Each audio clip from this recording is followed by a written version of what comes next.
capacité à rebondir après la crise.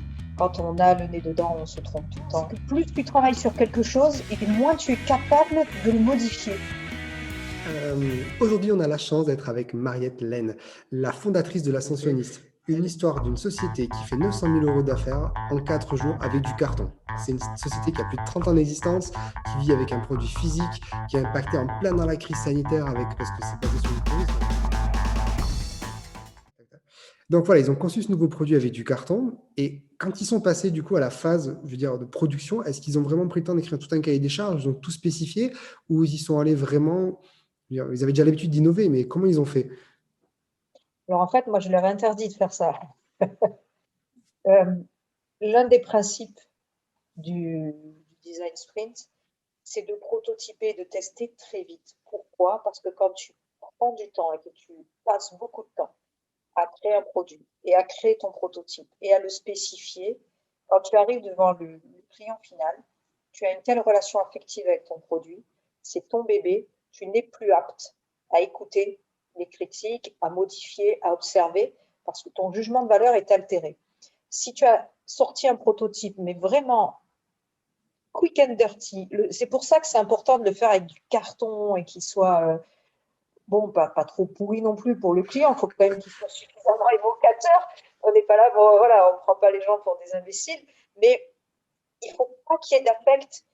Moi, je leur interdis de passer la nuit à peaufiner leur proto, parce qu'ils le veulent. Hein. Non, c'est que plus tu travailles sur quelque chose, et moins tu es capable de le modifier. C'est un mécanisme cognitif et affectif.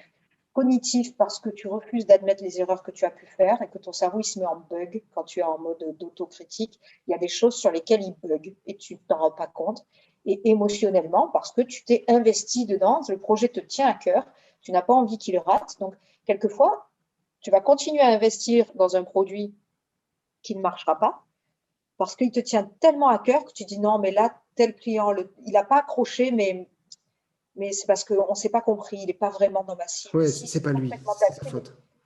Voilà, tu n'as pas voulu entendre. Et tu n'as pas voulu entendre parce que tu aimes trop ton produit. Et c'est pour ça qu'on raccourcit les temps.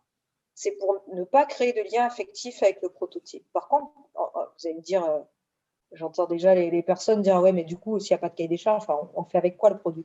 En fait, on le C'est une très fait, bonne mais avec remarque. des...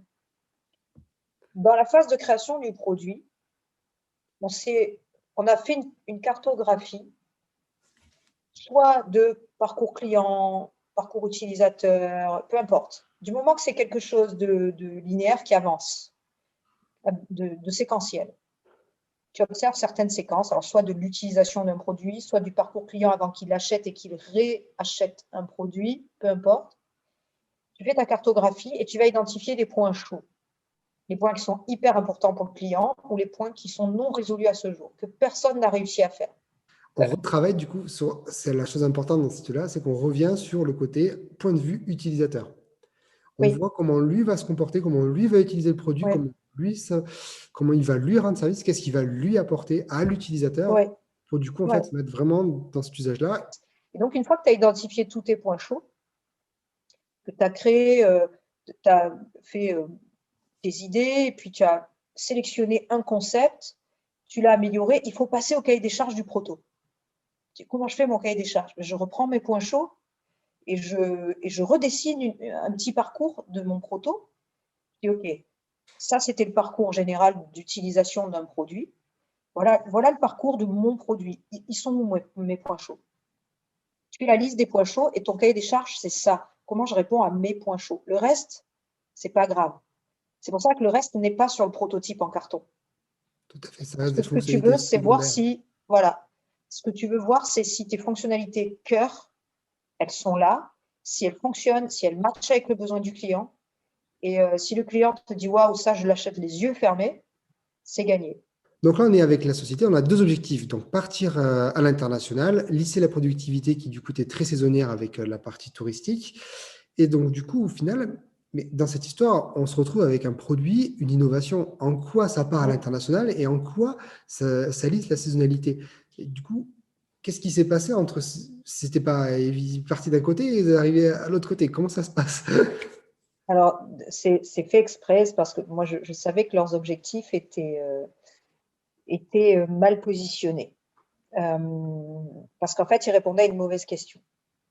Ils partaient d'un problème et ils essayaient de trouver la solution à ce problème, mais ils n'avaient pas vu qu'ils se basaient sur le mauvais symptôme. Tu sais, je fais un peu le Dr House, moi. On arrive avec un symptôme, un bobo à la main, et en fait, il y a une maladie systémique et que les spécialistes de la main n'ont pas su trouver parce que ce sont des spécialistes de la main. Et La que maladie de moi, j'ai mon l'expert. côté, voilà, j'ai mon côté Dr House où je relie à d'autres choses. Bon, après, Alors, c'est plus facile quand tu es à l'extérieur.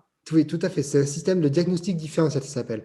En fait, c'est problématique, hypothèse, solution. C'est encore une autre méthodologie de travail, on pourra en parler plus tard. Mais effectivement, c'est le diagnostic différentiel et c'est vraiment appliqué dans la médecine et c'est vraiment appliqué dans l'innovation aussi. J'en parlerai dans d'autres vidéos. Et alors, du coup, voilà. Donc, ça, ces deux objectifs-là. Donc, il y avait un problème à la main et donc tu as trouvé des problèmes sous-jacents systémiques dans leur organisation. Ce qui a été très beau dans l'histoire, c'est que on a commencé à faire ça.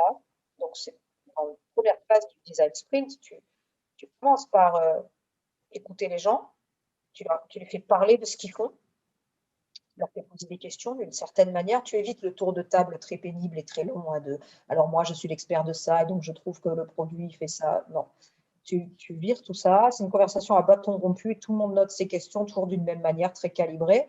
Et à la fin, on commence à les amener sur l'objectif, on commence à les faire réfléchir individuellement sur les objectifs. Et quand ils ont affiché ce que chacun pensait être l'objectif, le meilleur objectif pour la boîte, le patron s'est rendu compte que son équipe avait mis des objectifs plus élevés que ceux qu'il avait mis lui-même. Et ça l'a beaucoup touché parce que lui, il essayait de ne pas mettre la pression. Et là où le patron, il avait fixé un chiffre d'affaires moyen, eux, ils avaient fixé un chiffre d'affaires hyper ambitieux. Et ils avaient très envie d'aller jusque-là. Ça a été un très beau moment. Ça a été, ce qui était sympa, c'était de leur faire formuler l'objectif. C'est assez facile pour tout le monde de dire « Oui, on a envie de devenir le leader de notre secteur. » Ok, très bien. On va fixer un chiffre d'affaires. Là, ça commence à être un peu plus tendu parce qu'ils savent déjà le chiffre qu'ils font. Ils savent qu'une fois qu'ils auront fixé un chiffre en objectif, il va falloir le faire ou alors il va falloir assumer qu'on n'arrive pas à le faire. Donc, c'est déjà une étape encore plus compliquée. Et derrière, on rajoute grâce à. Grâce à quoi? Et là, on passe à la responsabilisation. Qu'est-ce que vous allez mettre en œuvre? Surtout que, je te rappelle, j'avais des commerciaux qui accusaient les ingénieurs qui accusaient les Avec commerciaux. un bon conflit en frontal. Là, c'est la faute en face. Et donc là, chacun a dit, grâce à moi, dans ma partie, je vais faire ça, et toi, dans ta partie, tu vas faire ça. Et si toi, tu fais ça et que moi, je fais ça, alors on atteindra l'objectif. Donc, il y avait l'objectif de la boîte. On veut être le leader, on veut tel chiffre d'affaires, on va se donner tel moyen. Et puis, il y avait l'objectif du sprint qui était, pour faire ça, ce dont on a besoin, c'est remplacer ce produit vache à lait et d'avoir un nouveau produit qui cartonne, qui se vende tout seul et qui nous fasse notre trésor et qui nous permette de continuer à faire le travail qu'on doit faire par ailleurs, de restructuration de la boîte, etc.